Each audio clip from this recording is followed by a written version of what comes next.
Come let us worship our King. Come let us bow at His... Oh my goodness, I'm sorry. Good morning and welcome to our LakePoint Kids Online Experience. I'm Miss Rachel and I'm glad you're tuning in. You'll have to excuse me. I just really enjoyed the time of singing with Pastor Drew this morning and I guess I got a little carried away. Can I let you in on a little secret? When we first started doing online church, we found doing worship as a family in front of our TV a little strange.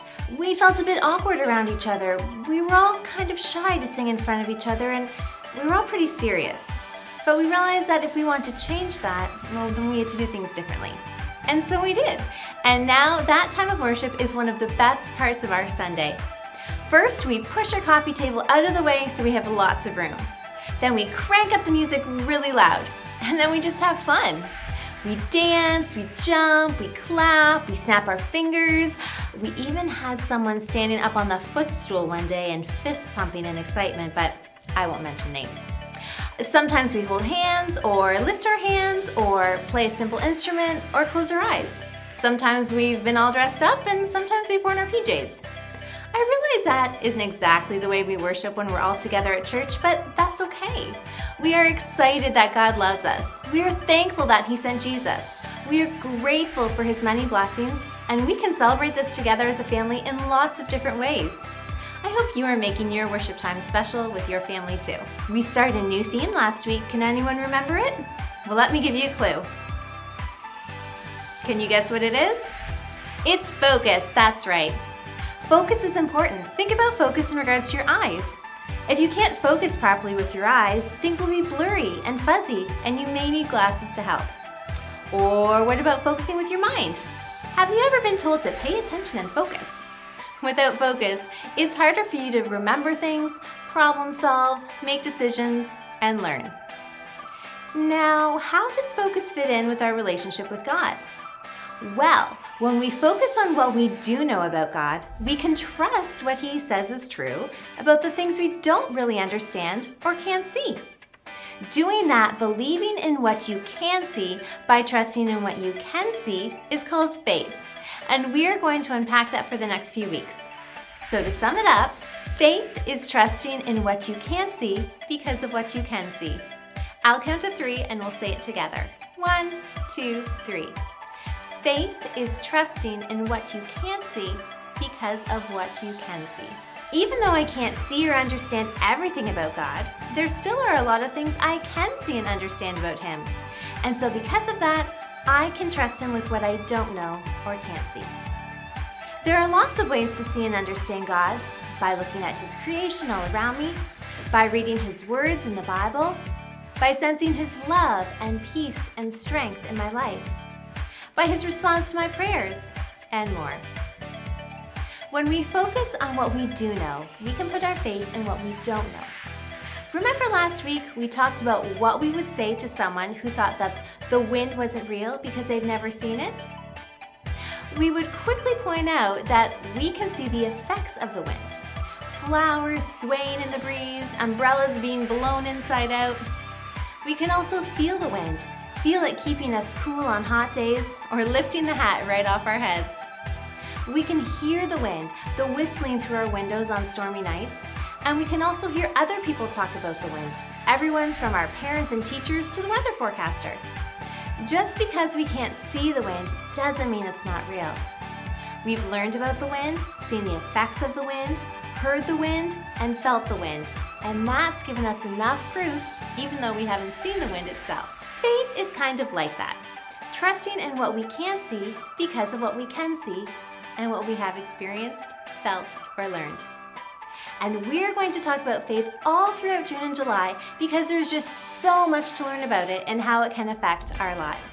We also have our new memory verse about faith to learn, and we're also going to be filling our minds with fun facts about the Bible so we can add to the things we know and build our faith.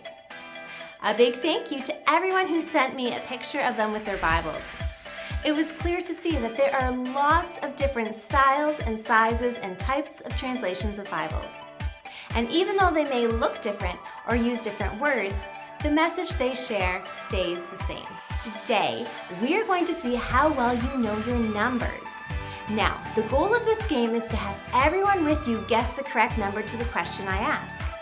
Whoever guesses closest to the correct answer wins that round. We have 10 questions, so get your thinking caps on. Here we go. Question 1. How many years did it take to write the Bible?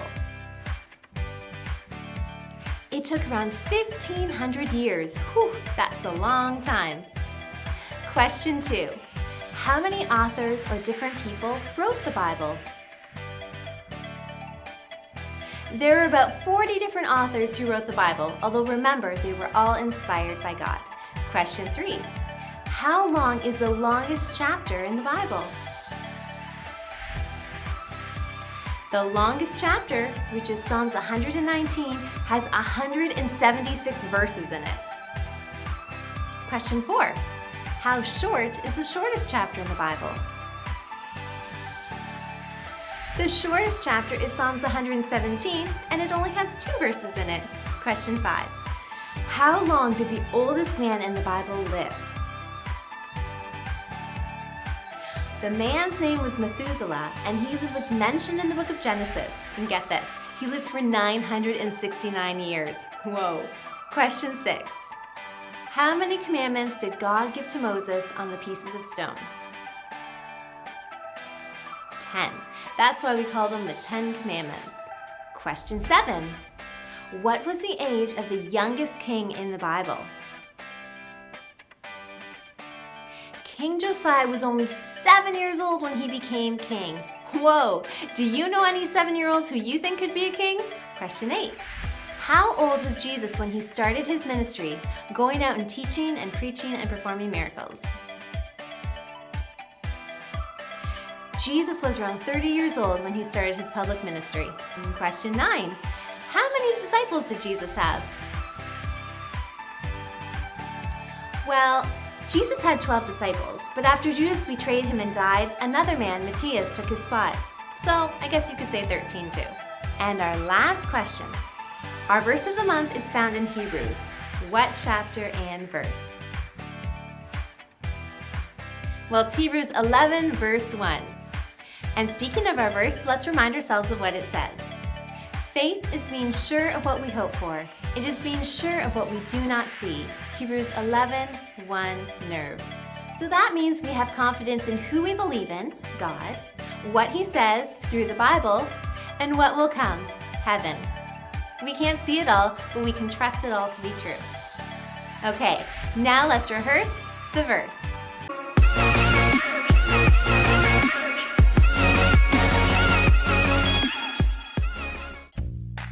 Faith is being sure of what we hope for. It is being sure of what we do not see. Hebrews 11, 1, nerve. And for our Memory Verse Challenge today, we are going to get you ready for next Sunday's worship time by clapping our hands on beat. Let's get the beat set first. All right, are you ready? Here we go.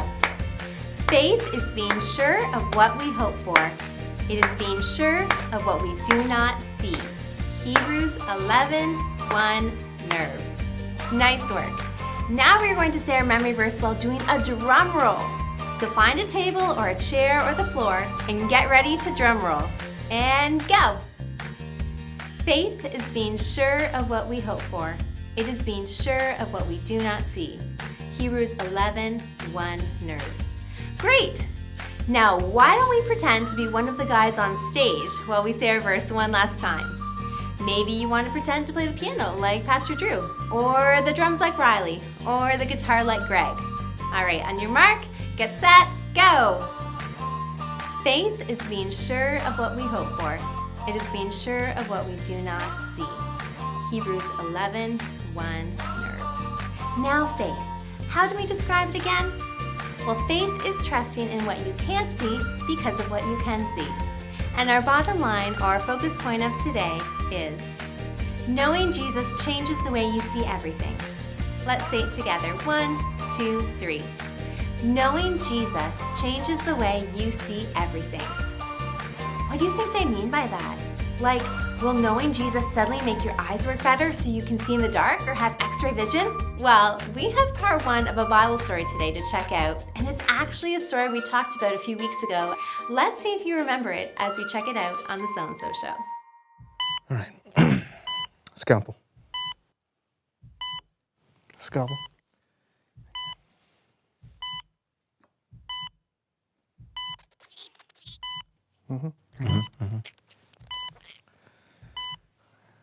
Prep the top for me, please.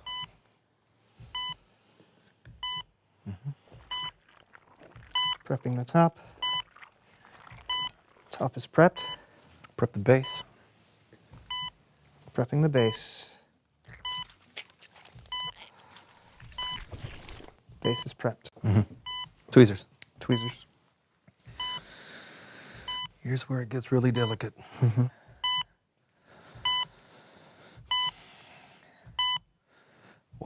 Wipe. Wiping. Wiped. Thank you. You're welcome.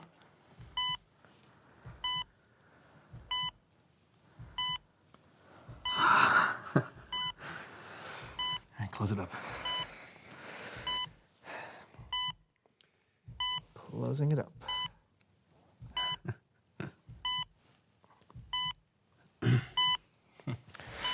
You did it. Nah, we did it. Feed me. Feeding you.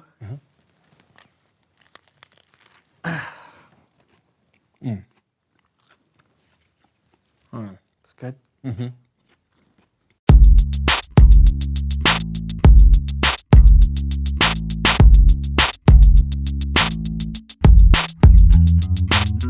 Hello, everyone. My name is Brandon. And I am John.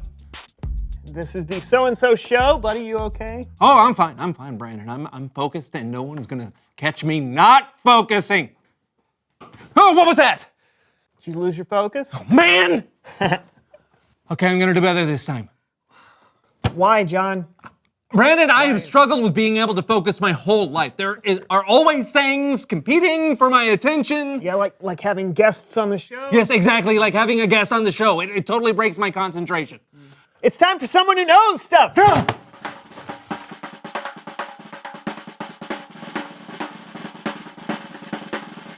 Seat. Yep, right there. Okay. One moment, please. Alrighty. What are you?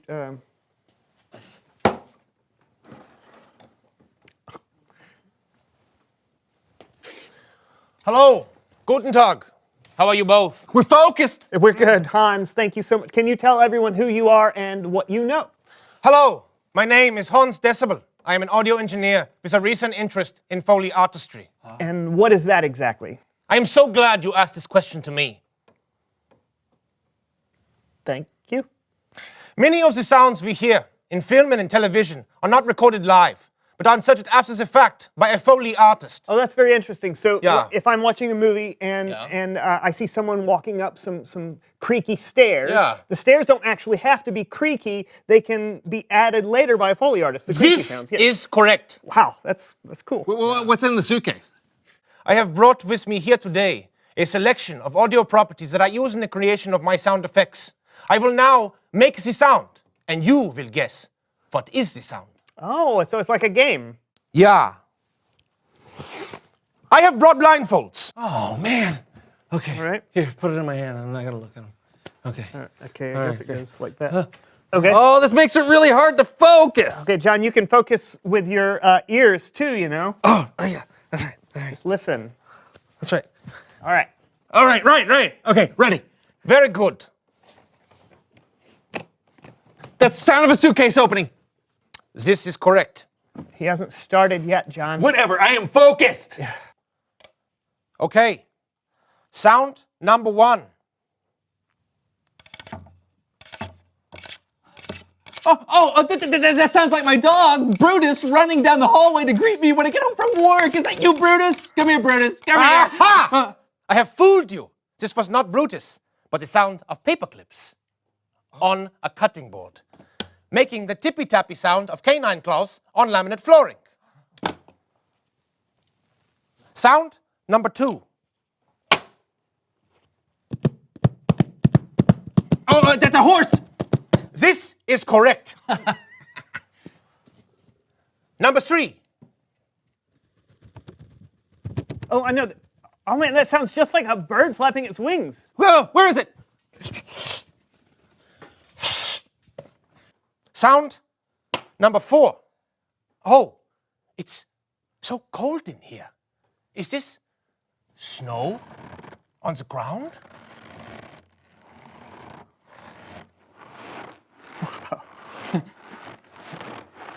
No, it is just a bag of cornstarch. Oh, I'm slipping. I hope I don't fall and break a bone. Ouch! Oh. It's the pain. Ouch! Are you all right? Do we need to call an ambulance? What? I have fooled you again. This was only the sound of celery ribs. Oh. Wow, that was incredible. Yeah, I'll never look at celery the same way again. And cornstarch, that's amazing. This is correct. Ordinary things become extraordinary when you open your eyes and ears to the possibilities. Oh, that's a really cool way to put I will now explore the space to find ordinary things to make extraordinary.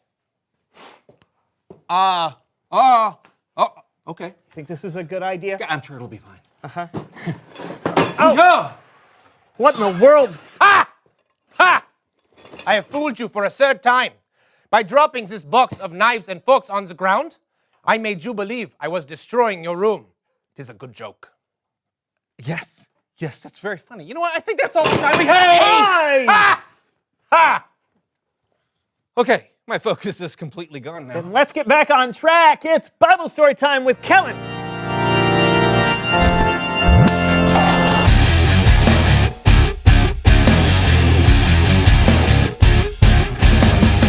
Hey, Kellen. Kellen. Kellen! Oh! Hey guys, sorry about that. What you listening to? I was listening to an old-time radio show. That's what people did for home entertainment before television. I used to listen to them as a kid. How old are you, Kellen? Actually, I think it would be really cool if we could tell today's story like an old radio show with sound effects and everything. Is Hans still there? Yeah. How did you... Take it away, Kellen. Okay, I now present Saul on the Road to Damascus, radio style. Jesus had been killed, and the people who didn't like what Jesus stood for thought they heard the last of him. But then a rumor started going around that Jesus came back from the dead, and more people were becoming followers of a new Jesus movement called the Way.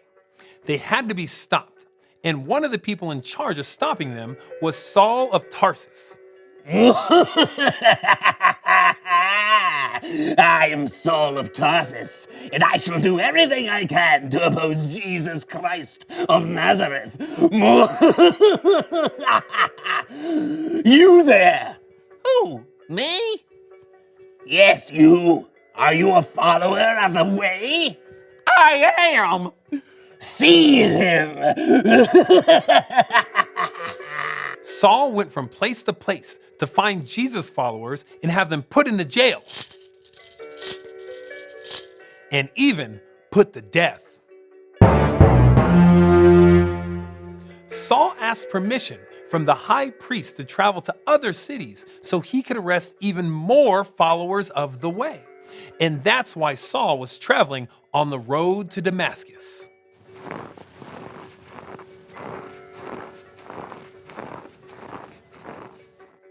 Saul and the men he was traveling with had letters that gave Saul permission to arrest any Jesus follower he wanted. He was determined to complete his mission. He was focused. But then an incredible thing happened. A light from heaven flashed all around Saul and his companions. Saul fell to the ground. and he heard a voice. Saul, Saul, why are you opposing me? Who are you, Lord? I am Jesus. I am the one you are opposing. Now get up and go into the city. There you will be told what you must do. The men with Saul heard a sound, but they were unable to speak. The men helped Saul to his feet, but when Saul opened his eyes, he couldn't see anything, so he had to be led to Damascus by hand. For 3 days, Saul didn't eat or drink anything. What will happen next? Will Saul regain his sight? Will he continue to oppose Jesus? You'll have to wait until next time to find out. You can't leave it like that, Kellen. That's how all old-time radio shows end. You always have to wait until next time. Or you can read what happens next yourself. It's right here in Acts chapter 9. I don't like waiting. All right then. Besides, there's a lot to learn with just this part of the story. Saul was so focused on his mission that he was missing what was really important. It took a bright light on a road for God to really get Saul's attention. Okay, I get it. So focusing is a bad thing. No, I just think we need to check in with God a lot more to make sure we're focused on the right things. Great idea. Thanks, Kellen. Yep, you guys know where I'll be. I'll see you around. That was fun. I agree. Hey, Much fun. Hans, you're still here. Yeah. I am here to say,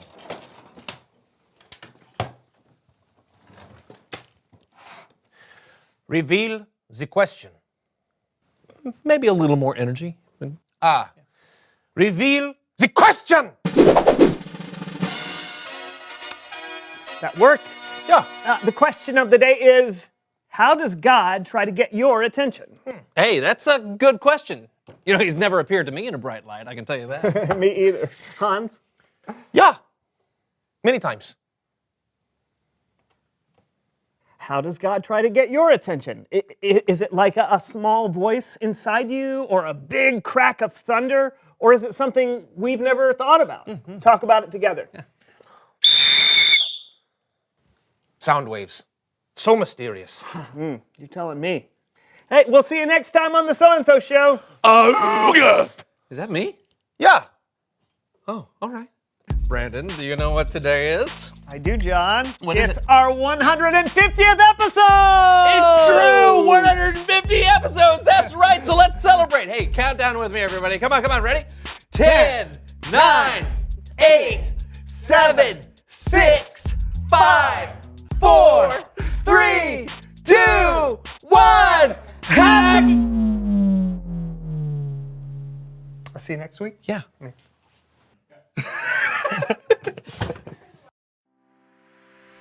You know, Saul couldn't see a thing after his experience on the road, but yet it's almost like he could actually see better than before. He could finally see the truth. Saul realized that Jesus truly was God's son, and his words were true. He had made a way for everyone to be saved of their sins. Even though Saul hurt Jesus' followers, God still wanted him to experience forgiveness and have a relationship with him too. God has worked through a ton of different ways to reveal himself to people all throughout history, not just Saul, and he's working in your life too. God might not try to get your attention by sending a bright and shining light, but he could do it a ton of other ways, like through the wonders of nature, or by a really good talk with a trusted adult, or maybe a worship song on the radio, or even a situation or circumstance in your own life. When you focus in and really see Jesus for who he is, the Savior of the world, it can change how you see everything. Having his love and his forgiveness in your life allows you to see things and people differently. Why? Because being full of that forgiveness and of that love gives you a different perspective. It's like seeing out of brand new glasses. You see things differently. How? Well, with things like love, grace, compassion, forgiveness, kindness, and more. Before Saul encountered the love and forgiveness of Jesus, he was focused all right, but on completely the wrong thing. That doesn't mean focus is bad, it just means we need to make sure we are focusing on the right things. And when we are focusing on Jesus' love, the way we see things, feel about things, and prioritize things start to look more and more like Him. All right, it's time to bring it home now with our small group time. So grab your parent and listen to today's instructions.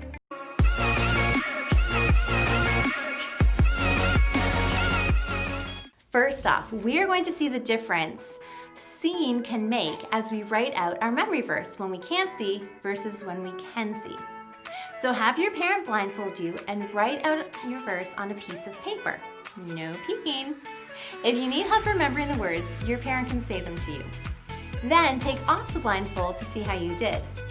After, write out the verse without the blindfold and then compare the 2 pages and what each writing experience was like. Parents, please share some of the ways you've seen Jesus change the way you've seen things over the years and the difference it's made in your life. Please press pause, complete the activity, and then come back for the second set of instructions. Now, I want you to make an instrument for next Sunday morning's worship time. We're going to make shakers today, and there are lots of different ways you can do that. You could use an empty plastic bottle, a plastic egg, a paper towel tube with the ends closed off. Get creative, and if need be, Google some ideas. Fill your instrument with hard items such as dry rice or noodles, Lego pieces, or coins. Tape any opening shut and decorate it with ribbons, stickers, colored paper, or anything you can think of. Maybe this is an activity that everyone in the house would like to participate in, so you can all have your own shakers for next Sunday. And now, for our weekly gift card draw challenge, we are giving away a $10 Timmy's or A&W gift card so you can buy a treat for you and your family. Maybe a box of cookies or some fries to complement your dinner. All you need to do to be entered in the draw is to take and post a picture of yourself with the instrument you make, the one that you're going to use next week during our worship time. Maybe it's the one you made today, or it's something you found at home that you could use. Parents, please post a picture on our LakePoint Kids Facebook page or email it to me at rachel@lakepoint.church. Friends, our Brighten Your Day campaign is growing quickly, and so we are in need of lots more pictures. Draw a picture, then put your first name on it as well as your age. Then have your parents seal it in an envelope or Ziploc bag and drop it off in the mailbox attached to the wall beside our front doors here at LakePoint. We'll use it as a part of our bundles to encourage and bless some of our most isolated people at LakePoint and in our community. Just a reminder that you can go back and watch your favorite LakePoint Kids family experiences on our YouTube channel or on our LakePoint app in the Family Resources section. Thanks for tuning in today, friends. I'll see you again next week, same time, same place. Remember, knowing Jesus changes the way you see everything.